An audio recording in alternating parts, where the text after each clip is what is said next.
Hey there, gang. It is time for another comic book unboxing video, and as always, I have absolutely no idea what is actually in this box. So, it'll be as much a surprise for me as it is for you. If you like comic books, stick around. We're going to have some fun.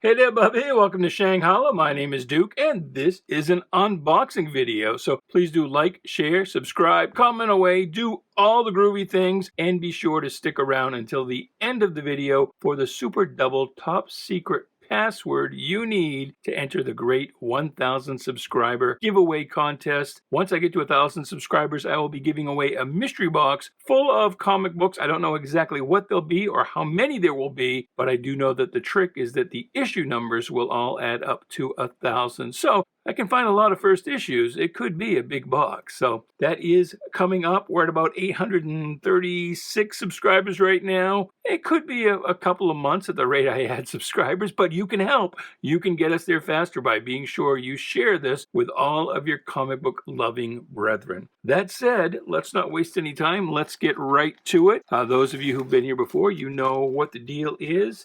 I have to grade these books so that they can be sold on eBay, but I'm not the one who set them aside to be sold on eBay as what we call raw singles. That's what the boss did.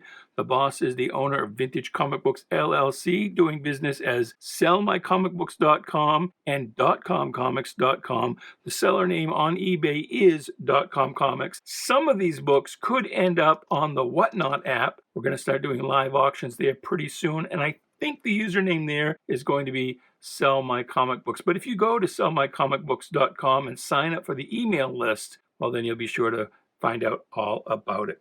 All right, so let's see what we've got. All right, fun. We're starting with a giant dildo issue of Thor. Thor number 144. Always a pleasure. And these bags are going to kind of stick together, I can tell already. There's 157. Thor 188. Tales of Asgard. That was a one-shot that reprinted the Tales of Asgard backup feature that appeared in Thor in Journey into Mystery, actually, I believe. There's Thor's second, I almost said first, but that's his second king-size special. Marvel Superheroes. That was a reprint series. Big giant size. You can see a square-bound book, and that generally reprinted Spider-Man stories, but eventually it became a regular size book that reprinted, I believe, Hulk stories. Look at this, Marvel Spotlight on Ghost Rider. He first appeared in number 5, so this is only his, 5, 6, 7, 8, 9, 10, 6th appearance. I had to do the math. Oh, cool. Adventures of the Fly, and this is an early issue with a nice Jack Kirby, Joe Simon cover. Now, the Archie books here, this looks like that's on the bag, not on the book. That's good. The Archie books here didn't put, at least the early ones, didn't put an issue number on them. So I couldn't tell you right off the top of my head which issue number that is, but it looks fairly early. Oh, here's another one. Wow. I should do a grading video on the fly, because you can certainly see, I think, maybe if I can get it. Let's try getting it out of the glare, just the light here, and trying to get both of them on screen. But I think you can definitely see some difference in condition there. Maybe if I get it down like this, you can see. One is definitely better than the other. This one has some significant water damage. Here's another issue. Tim O'Casey's Wrecking Crew. Well, that must be old Tim right there. Huh. It's one of those breaking the fourth wall, talking to the reader covers. It looks like he should be holding something there, but I don't know. Society News, the Countess Defino. Huh. There you go. Well, here's an issue of The Fly with no fly on the cover. Oh, he's given up his secret identity. It's another issue. A little bit of rust on that top staple anyway. Some water damage, it looks like. And this one got a nice little appearance by, I believe, is that the Black Hood or is that Blackjack? Can't remember. I think that's the Black Hood, the early version. Here's Fly versus Cat. Oh no, scary. Here's some more coming right up.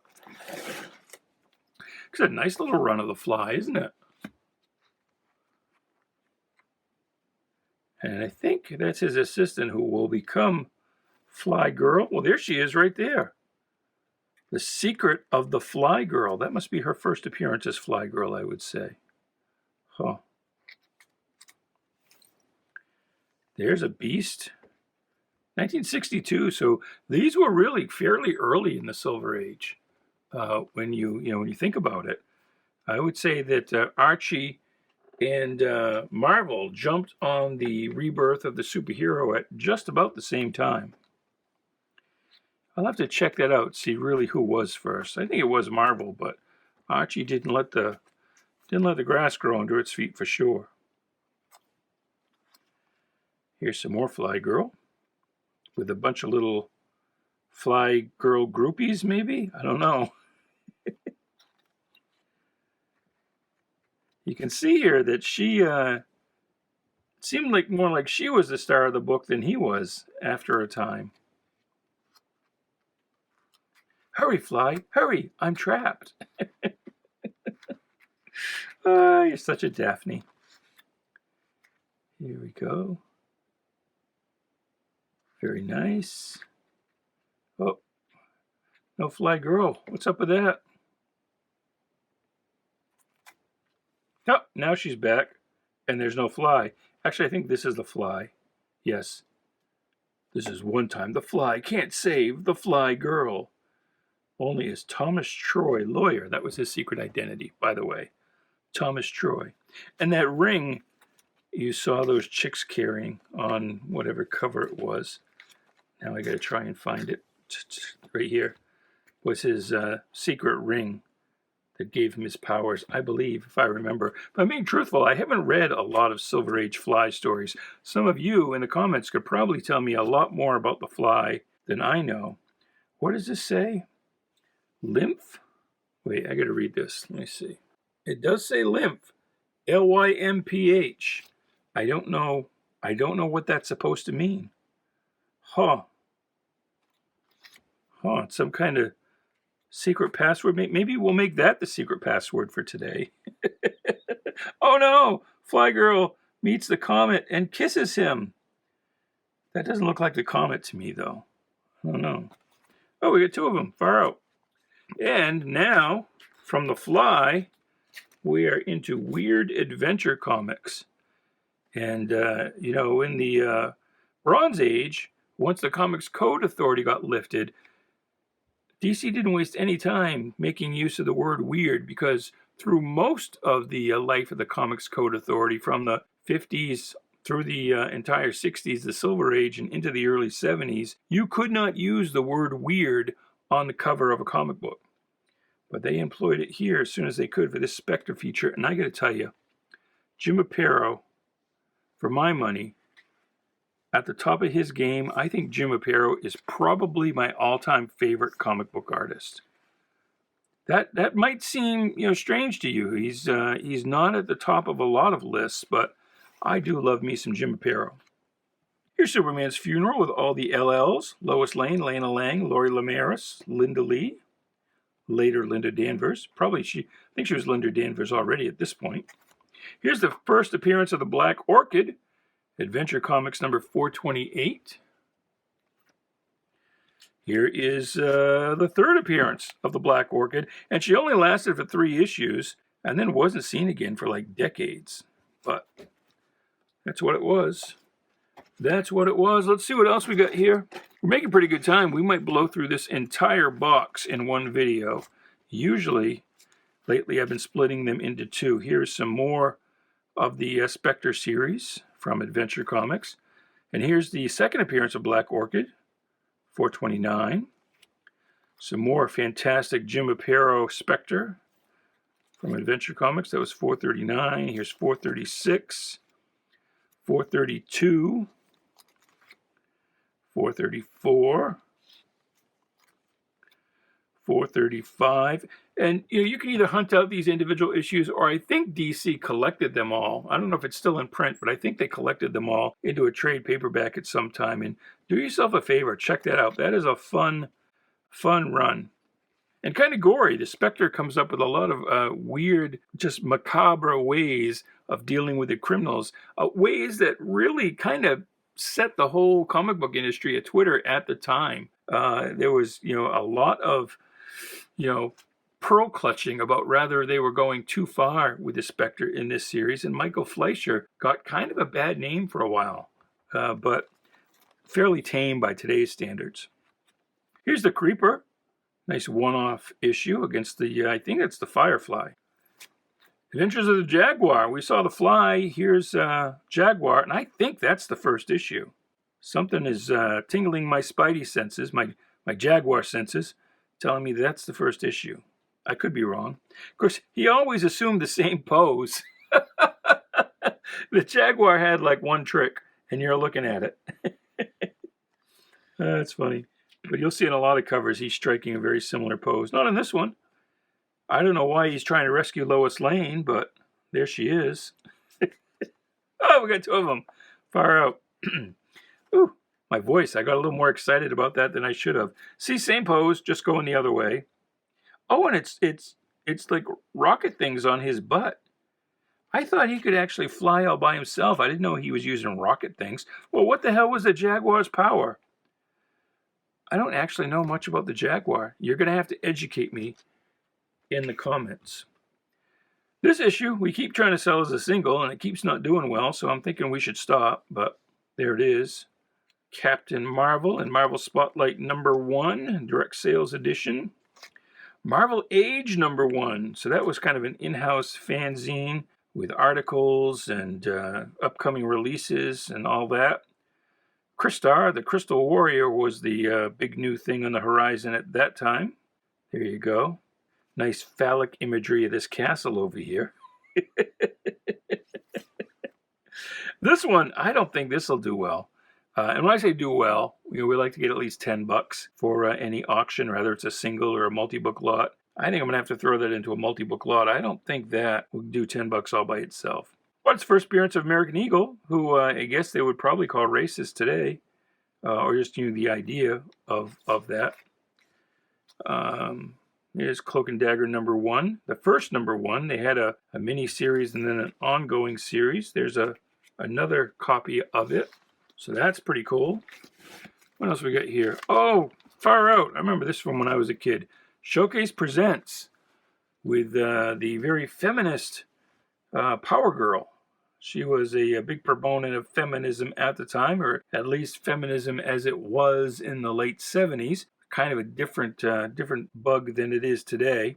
But she had a series here in Showcase 97, 98, and 99, those 3 issues. This is the first one. So this is not too long after her first appearance in All-Star Comics. And this is her first solo appearance. She does not have the boob window. They kind of toned down her costume there for a while. No boob window, but that is her first solo appearance. Showcase, wow, 73. That is the first appearance of the Creeper. Very nice. Some great Ditko art in there. Swamp Thing, Bernie Wrightston cover, #2. That's nice. #3, also nice. #4, more nice. 5, pretty nice. Issue 7, I don't know where 6 is, but there's 7 with Batman. So this was the issue that confirmed that Swamp Thing's adventures did in fact take place in the DC universe. Here's #12, nice open wide, say ah. Here's the Hulk, #108. Tales of Suspense, guest starring by special arrangement with X-Men Magazine. We had our people talk to their people, and well, that's the Angel. That's probably, I think, the Angel's first appearance outside of the X-Men. I mean, Number 49, Tales of Suspense. It's, it's a fairly early Iron Man. Here's Thor 127, The Hammer and the Holocaust. This is unfortunate. What happened here? Looks like, is that on the bag? No, it's on the book. Somebody tried to color in those letters with a magic marker. Didn't work very well. Looks like they gave up halfway through. And issue 142 with the Super Scroll. Oh, nice. Wonder Woman 208. I like this logo. That's my favorite Wonder Woman logo, I think. You're a Wonder Woman. Doctor Strange number 170. Very good. Here is some more Wonder Woman during her brief crossover of both her unpowered phase and a little mini gothic phase here. Issue 199. Here's issue 200. That's pretty cool. Very breasty. Conan number 17. Number 18. Redhead, but that's not Red Sonja. Number 15. Barry Smith, before he was Barry Windsor Smith. And from what I understand, Windsor was his mother's maiden name. Here's number 2. That's cool. 16 with, what was this? The snow goddess chick. I can't remember her name. Queen of the Frost Giants or something like that. There's number 12. Archie's TV Laugh Out. Well, this is not a $10 book, I don't think, although Mr. Weatherby in this kind of punk gear is dressed up like Mr. T. And this is 60 cents, so this would have been right around, I don't know, early to mid-80s. I don't think that's a $10 book, though. These pages are, not the pages, but the bags are stuck together. Matter of fact, I don't even want to put that one on top of that other one because they'll stick. Archie's TV Laugh Out number 93. These are in good condition, and by good I mean looking pretty near mint. As we know, as comic book collectors know, good is not good. Huh. So these look like all some 80s era Archies. So, and this is signed by Dan DeCarlo, but he's really kind of toned down and simplified his style by this period. You know what? Well, I guess you can check out now if you want. The whole rest of this box is going to be... And we just did, not that long ago, we did a whole video of Archie books, but those were Uranium Age, Early Silver Age. These are... to me anyway, much less exciting. Now, if you're a fan of Archie, you may like the rest of this.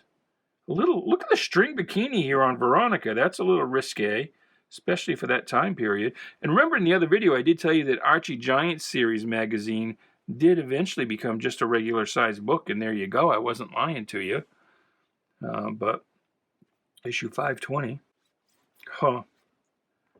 Well, this one's at least not a string bikini, so there's, it's a little more modest.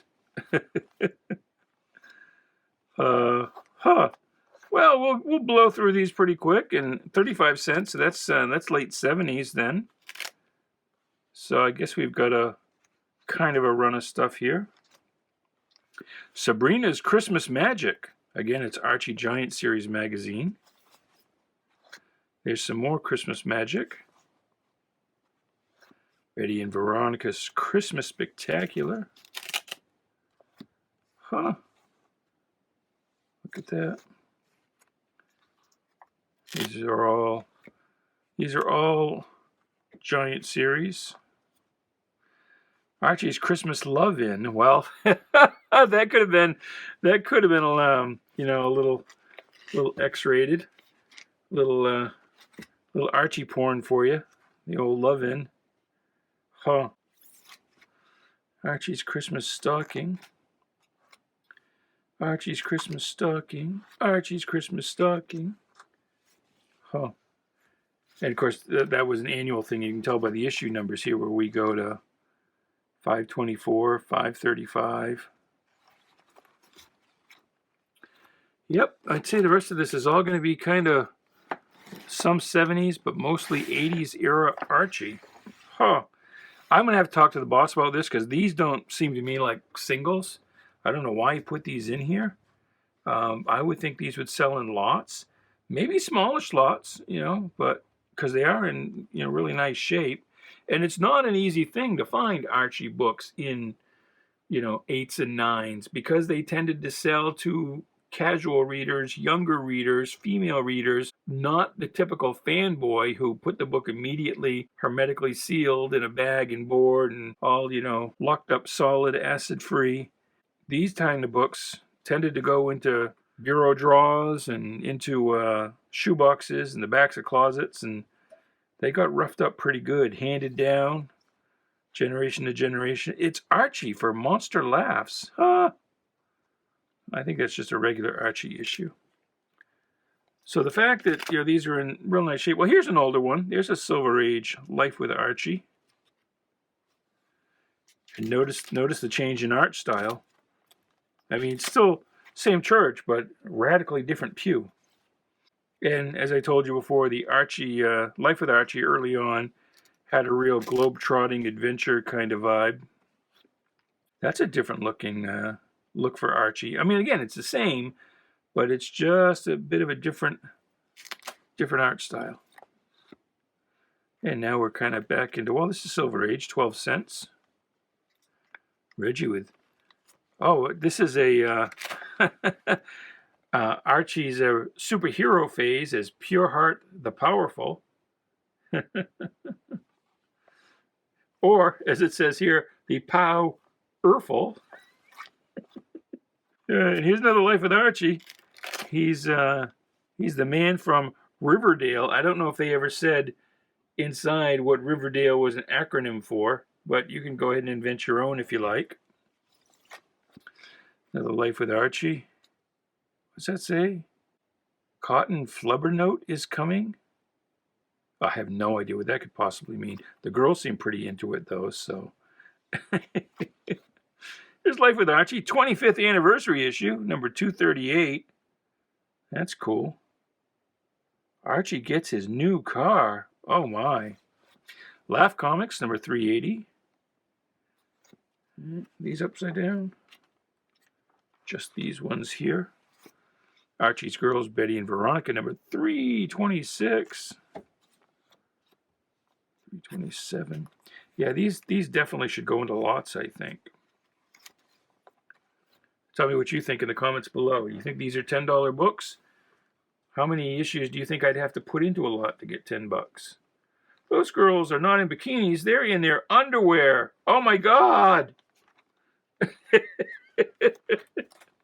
Pat, pat, pat, Mr. Weatherby. Betty and me. Oh, she's watching her weight. Here's a much earlier Betty and me.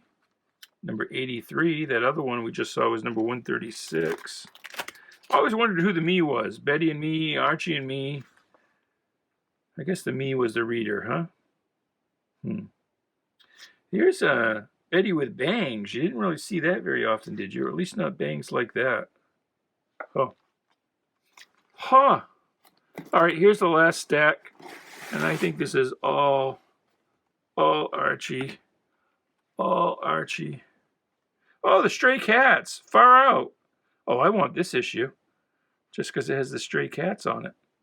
More than the Stray Cats, though, I really like Brian Setzer.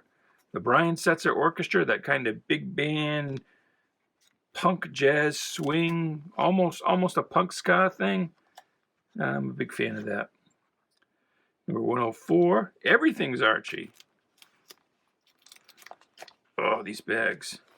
There's the 100th issue of Archie's TV Laugh Out, where I guess they're all dressing like Michael Jackson, huh? With Glenn Scarpelli in Hollywood.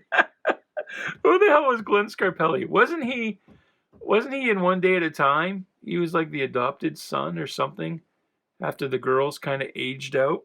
That's funny. That's funny. Just the way Archie kind of hits on the fads of the time. They're really little time capsules, aren't they? Yep. But yeah, it does seem to me, I love Dan DeCarlo's earlier stuff, but it does seem to me like at this point, he was kind of mailing it in. Of course, he was fairly old at that point too, I think. Archie's Jokes. This is actually an Archie Giant Series magazine. So that was probably number 27. That was probably a test for Archie's Joke Book magazine, which would come along, I presume, later. Oh, look! From the, I told you the mid-80s, well, not in this video, but when we were looking at some Archie books a couple of videos back, I was telling you about the mid-80s Archie Adventure series. And this is Steel Sterling. Nice. I think that's actually an issue I need myself. You might find yourself bidding against me on this one. Very nice. Although I don't think it should be a single, though. I mean, I'm trying to complete this run of these books. And see, they changed it. At first, it was Red Circle. And then towards the end of it, maybe trying to goose sales, they put the Archie logo back on it, called it the Archie Adventure Series. But this, at the beginning of the run in the mid-80s, 85 or so, it was they were marketing it under the Red Circle logo. That's one I need. But again, I don't think it should be a single, even that. These don't go for much. Here's the Fox. Yes, indeed. And this is a direct sales copy. And this is Blue Ribbon Comics. Blue Ribbon Comics was a Golden Age title that they revived for this Copper Age revival. So it goes golden, silver, bronze, copper, chrome. What comes after chrome? Diamond. Now we're in the zinc age. You didn't know that, did you? I learned you something.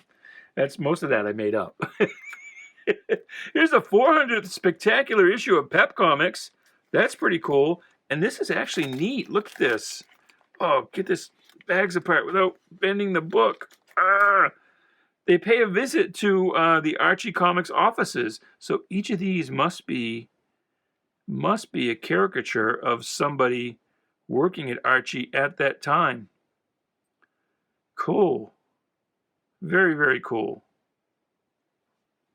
Here's $3.96. That looks like Cheryl Blossom, or Cheryl Blossom. Is it Cheryl or Cheryl? How do you say it?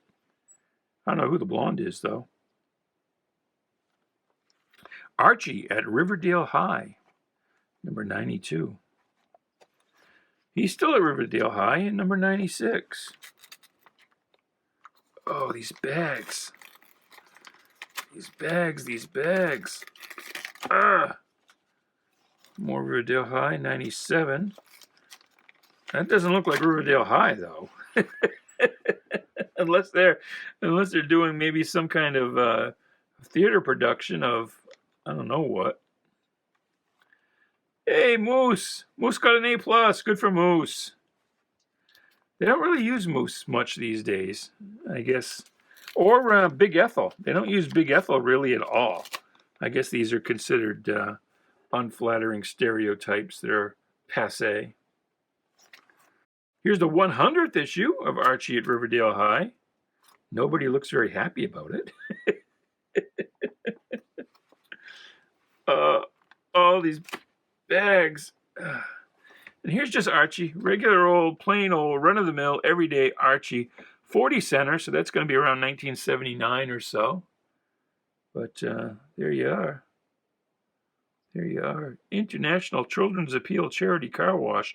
I think that was an actual charity, and if my memory is correct, that was an actual charity that ran into some kind of legal trouble. I'll have to look that up. I'll look that up and pop it on the screen what the deal was. Although I won't have much time for any kind of a ticker at the bottom of the screen, because guess what? We are at the end of that box. That was it. That was everything. Well, let us then, since we had so many Archies in there, and they were Bronze Age Archies, the secret password for this video is Bronze Booger. Bronze Booger. Leave that in the comments below, and I fully acknowledge that this is just a trick to get you to leave some kind of a comment. I'm teasing you. I'm leaving out the carrot of a mystery box that you could win. And that's just to try and get more comments in order to feed the algorithm, hopefully get this video out to more people, to get more subscribers, which it is in your interest to do, because once we get to 1,000 subscribers, that's when we'll do the drawing for that mystery box. So not brown booger, no, brown boogers aren't any good at all. Bronze boogers, which is kind of brown, but so bronze booger, rather as part of your regular comment or just all by itself, that's fine too. And well, thanks for watching. I had fun. That Archie stash was unexpected, and as I say, I really don't think, even the couple of superhero books we saw, I don't think those are going to go up as singles. I'm pretty sure I'm going to have to put those in lots, but I'll talk it over with the boss, see what he was thinking, where his mind was at. But until next time, goodbye, good luck, and please be good to each other.